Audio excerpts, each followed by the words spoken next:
2020లో జనవరి 10వ తారీఖున చివరిసారిగా కోర్టుకు అటెండ్ అయ్యాడు జగన్మోహన్ రెడ్డి ముద్దాయిగా. తర్వాత ఏదో వంక పెట్టుకున్నాడు. ఏమని? I would like to draw the attention of the honourable press.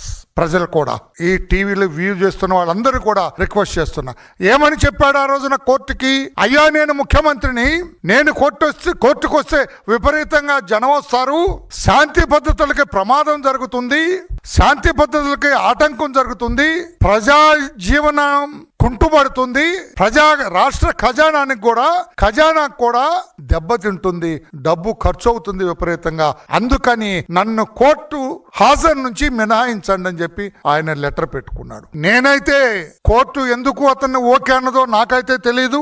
వ్యక్తిగతంగా నాకైతే అది అభ్యంతరకరంగానే తోచింది. అలా ఆనాడు కోర్టు అలా ఇవ్వకుండా ఉంటే బాగుండేది అనిపించింది నాకు. ఒక భారతదేశ పౌరుడిగా ముఖ్యమంత్రి అయితే ఏమి లిమిటేషన్స్ ఉంటాయండి? ఎందుకు ఆయనకి ఇవ్వాలండి? ముఖ్యమంత్రి కూడా సామాన్య పౌరుడే. నేరం చేశాడని ముఖ్యమంత్రిని అడుగుతూ ఉంటే ఏమండి? శాంతి భద్రతలకు ఎందుకు భంగం జరుగుతుందండి? 10 మంది పోలీసులు ఉంటారు, కంట్రోల్ చేస్తారు. అసలు జనం ఎందుకు రావాలండి? ఒక ముద్దాయి కోర్టుకు వెళ్తుంటే ఆ ముద్దాయిని చూడటానికి జనం ఎందుకు రావాలండి? ఆయన ముద్దాయి ఏమన్నా దేశభక్తుడా? ఏమన్నా మహాత్మా గాంధీయా?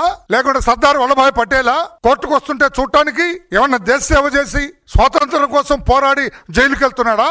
దుంపల దగ్గర ప్రజల సొమ్ము కొట్టేశాడయా, 43,000 కొట్లేశాడయా, ఆర్థిక ఉగ్రవాదితో సమానమయ్యా, హత్య కేసు కంటే ఘోరమైన తప్పిదాలు చేశాడయా, 18 నెలలు జైల్లో ఉన్నాడయా అని కోర్టులు స్పష్టంగా చెబుతుంటే శాంతి భద్రతలకు విఘాతం ఏంటండి? డబ్బు ఖర్చు అయితే నీకంటే ప్రజలు మేము పెట్టుకుంటాం, మేము భరిస్తాం. న్యాయస్థానాలు కూడా ప్రత్యేకంగా చూడాలండి ఈ రోజు జరిగిన వ్యవహారాన్ని. జస్ట్ లైక్ దట్ వదలటానికి లేదండి. 100 రూపాయల దొంగతనం కేసు ఇన్వెస్టిగేట్ చేయడానికి 10,000 రూపాయలు ఖర్చు పెడుతుంది ప్రభుత్వం. ఇదా మీరు అర్థమైందా? 100 రూపాయల దొంగతనం కేసు దర్యాప్తు చేయటానికి ప్రభుత్వం 10,000 రూపాయలు ఖర్చు పెడుతుంది. 10,000 రూపాయలు ఖర్చు అవుతుంది కదా, 100 రూపాయల దొంగతనం వదిలేయమంటే వదిలేదండి.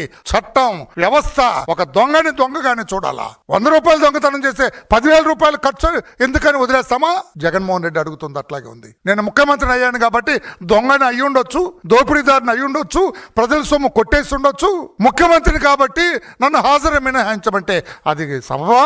న్యాయస్థానాలు చెప్పాలా? ప్రజాధనం వృధా అవుతుందంటే మరి అది కూడా 100 రూపాయలకి 1000 రూపాయలు 10,000 ఎందుకు ఖర్చు పెడతారండి? వదిలేయండి దర్యాప్తు. ఐ డోంట్ థింక్ అది కరెక్ట్ కాదు. భారతదేశంలో ఒక పౌరుడిగా నేనంటున్నది కరెక్ట్ కాదు, వదలటానికి లేదు. గతంలో ఎంతమంది రాలేదండి? మాజీ ప్రధానులు కోర్టుకు రాలేదా? ఏఆర్ అంతులే మహారాష్ట్ర ముఖ్యమంత్రిగా ఉండగా కోర్టుకు వచ్చాడు. ముఖ్యమంత్రిగా ఉండగానే ఆయనకు జైలు శిక్ష పడింది. ఎంతో మంది మాజీ ముఖ్యమంత్రులు కోర్టుకు వచ్చారు. ఏమన్నా ప్రత్యేకమా?